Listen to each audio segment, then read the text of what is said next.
Great. We have our last presenter in studio today, a return. We do have 4Sight Holdings, which is listed in the financial sector and currently has a market capitalization of 379 million rand. 4Sight operates in the technology sector, focusing on digital transformation solutions. Their services include data analytics, artificial intelligence, and are catering to industries such as telecommunications, mining, and manufacturing. 4Sight Holdings has seen very strong momentum in its stock price recently, with an increase of 85% over the past 3 months. This surge is attributed to the company's solid financial performance and growth prospects.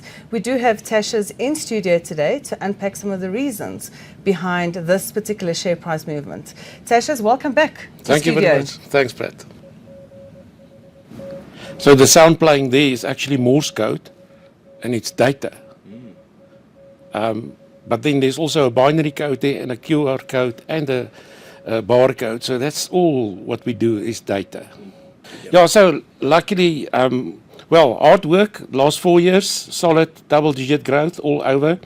Revenue growth, operating profit, cash growth, very good results over the past 4 years after, the bad history of 4Sight in 2019 that we fixed very well. And we just stayed true to our strategy.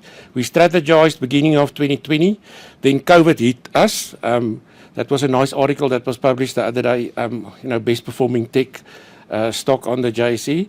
And we just stuck to our strategy, and that is to the convergence of operational technologies and information technologies with a bridge that we call the business environment. And that's basically our 3 clusters, and then we've got a 4th one of distributing all our knowledge into the rest of Africa and to the rest of the world as well.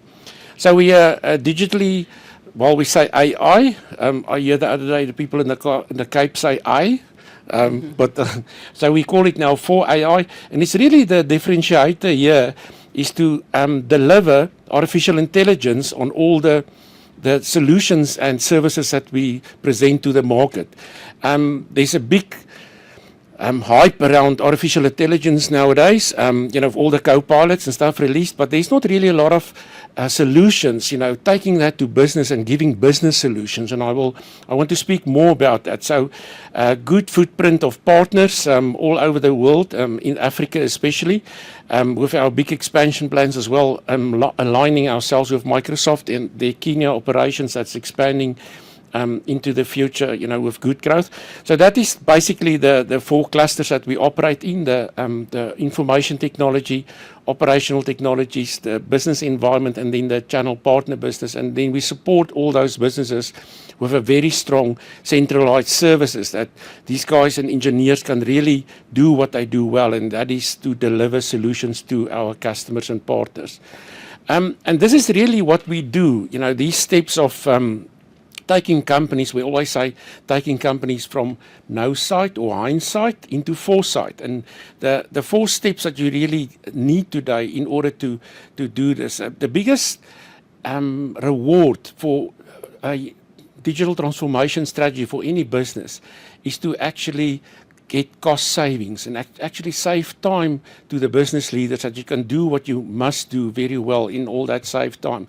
So digitize, that you need that, okay? A digitized process is, for instance, to make out an invoice, but the way that you do an invoice in a company or do a purchase orders, with detailed lines, not just doing invoices on a cash account and never capture the customer's data like a cell phone or email address. So if you do it that way, you can't use it into the future. So the process of digitizing correctly, that is the big key here. And the next step in a business is to digitalization, and that's really to put processes there. Business process management in a company will save time, and it will ensure that you deliver your business or run your business with proper defined business rules in your organization. Then you've got data to really go for a digital transformation. And that's where AI and all the co-pilots really play a role, that it will actually start predicting and trends and analysis for you. So remember, one thing is that AI will not take a decision for you. It will give you a recommendation. We're busy with a project now, what we call forecast, like in doing a future forecasting for a business. So we are in a process in 4Sight now. We do have 24-month constant budget ahead. So as soon as any resource sort of resign in September, we kill his revenue in November, December until somebody is replaced there. So it's a real-time budgeting tool giving you the future view and the Copilot giving you analysis of your data as well.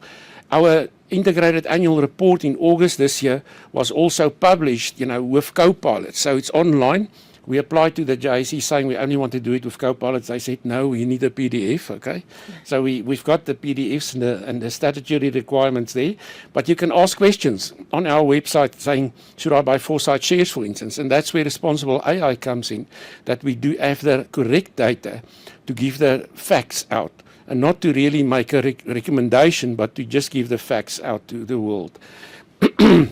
This is really the key business areas for financial year 25-26 that we're focusing on. The big thing today, I think, on any company, and I was listening to the mining companies now, is the whole question about ESG. So all the data in companies gathers, or the systems gathers a lot of data that actually give you those answers. So the environment, social, and the governance, the measures to actually measure that. And that's really where the co-pilots come in to say that this guy did produce that report, the compliance for HR with the receiver or Department of Labour, whatever is there. We've got the certificates, the occupation health and safety is in order, because somebody must upload that into a workflow system, for instance, and then the system will say, check, check, check, done. The focus on the business pillars, this is what we focus on a lot in 4Sight. We call this the DNA string of a very strong digitally transformed business. People, why is it red? It's got oxygen and it's alive. Okay, so if people don't have oxygen, it's black, it's dead. So really, that's any company's biggest resource today, or most valuable asset. Then customer or marketing sales, that is for growth. The operations in every organization, that's different. From a mine to a consulting business to a bank, it's a different operational system. Finance, solid finances measure, workflow processes, technology that can save you time there. A co-pilot doing accounts payable reconciliations today for us. And then innovation, that's really product. So some people say they cannot change their product, but they can really innovate it, the way they take it to market. And a big thing about product innovation is how do we innovate inside our organization. If I go back to this slide, the top one there, AI for AI, that's artificial intelligence for business. And then surrounding that, so we're building these models for a lot of industries and verticals. So there's a 4AI for lawyers, there's a 4AI for manufacturing, there's a 4AI for finance. And then surrounding that is adoption and change management, because people, those red pillar, that's the people that must actually drive this. And so to do that adoption and change management, that's a big focus for us today, because you need to get the rewards on that investment in your technology. This is just examples of some of those pillars, so I call it pizza slices that we focus on. And a big thing, I recently completed a course at MIT on artificial intelligence for business. And the intermodal actions now, where you link up data, integration is probably the most futuristic thing that we need today in order for those data models to talk to each other and give you answers. You don't want to know that, you want to see that the customer is not doing certain things, and that's meaning probably that he will not buy from you anymore. And that's what the systems will predict for you. So there's people, solutions, there's operations, there's finance, and then the whole innovation as well, to track that innovation in your organization. Yeah, so that in short is 4Sight, so futuristic business solutions. The co-pilot is not your enemy, okay? Artificial intelligence, I think if you see the headlines around the world, 80% of all C-level business drivers, they all say that they invest in AI. If you talk to the people on the ground, they say we're not ready, okay? 80% say they're not ready, but that's not a threat. And I think the biggest thing that AI will give us as business leaders is time to really do what we do well. Thank you, Sasha. Thank you very much for the presentation. And I think just on the topic of AI and, co-pilots and ChatGPT, I think it's becoming so much more usable nowadays, right? You can't fully rely on it, but it's definitely something that we need to integrate. Yeah, I think that's an important one, because I think clearly for a lot of people there's anxieties about what it means when technology becomes as sophisticated as we see it becoming. But I think the idea of it being a co-pilot assisting us get there faster, better, with better time management is something that's quite important. From your perspective, in the professional services field, is there an embrace of this being a co-pilot rather than a displacement tool? I think definitely a thing that's happening is that the younger people, they embrace this very easy. Okay, they don't mind to log in twice with the same password anywhere else. We older people are a bit cautious. We still save it somewhere in an Excel spreadsheet. But I think last year every year we do a staff survey. Last year that staff survey, the report took us a week. Somebody to write a report in Word and present to the board. This year, we dumped all the data of the previous years into one database, and a co-pilot wrote us a report. And the board members could actually ask questions like, what's the most negative thing on people, or the most negative thing on marketing and sales, or how do you rate the CEO, and you get the answers out of that immediately.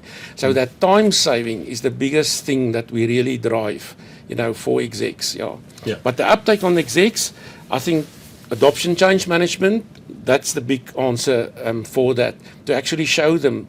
And I think what we find is that people work differently, people work differently on teams and whatever. But the moment that you start putting rules down that the business can work the same, we had a customer recently with 6 execs and 8 secretaries, and they all work differently, but now they're on the same level, and now it goes down to Manco and down into the organization that they get the benefit of this. Yeah. One of the key questions is obviously that such tools can only be as good as the data that exists, as the data that they can synthesize. So in places where data sets are not as deep as you want them to be, there are some markets where the data sets are not as deep as you need it to be. I mean, the JSE is probably an outlier where you probably have an entire century of data that you can use to inform particular trends. How do we then adjust for the fact that some markets and even some sectors just don't have enough data pools to be able to enable us to say, look, this is a valid proposition that this particular AI tool is producing? Yeah. So I think a good thing that happened this year is the whole story about unstructured data. So there's a lot of information that's maybe in a PDF or printed form. So now without unstructured data, all these tools and co-pilots can actually read that. So you can easily take the history now and actually dump it into a database and then compare that as well. Like our results, it's 4 PDFs that's compared with a spreadsheet as well that's actually giving the financial information in a more structured way. Yeah. Because when we only had the PDFs on our annual report, you got different answers because of the formats changing. So you need to give it some guidance on a more structured way. So it's easier to get unstructured data into your co-pilot or into your artificial intelligence analysis and then get to that answer. So, but it's still an effort to get that old paper-based systems into a system today. One of the key issues is that obviously for as long as we as people or citizens have enough insights into a particular data set or even a particular industry, we can kind of objectively say, okay, cool, we think these results are indeed a good reflection or not. But I'm worried that even in the ESG dimension, we are still learning ourselves. So we probably don't have very deep insights collectively. So now, if we're then using these particular tools, there's a risk that people are going to say, yeah, that must be the answer, without the ability of saying, wait, hold on, actually, cumulatively, we've seen enough to be able to say, we think there's an issue here. How do we balance for that?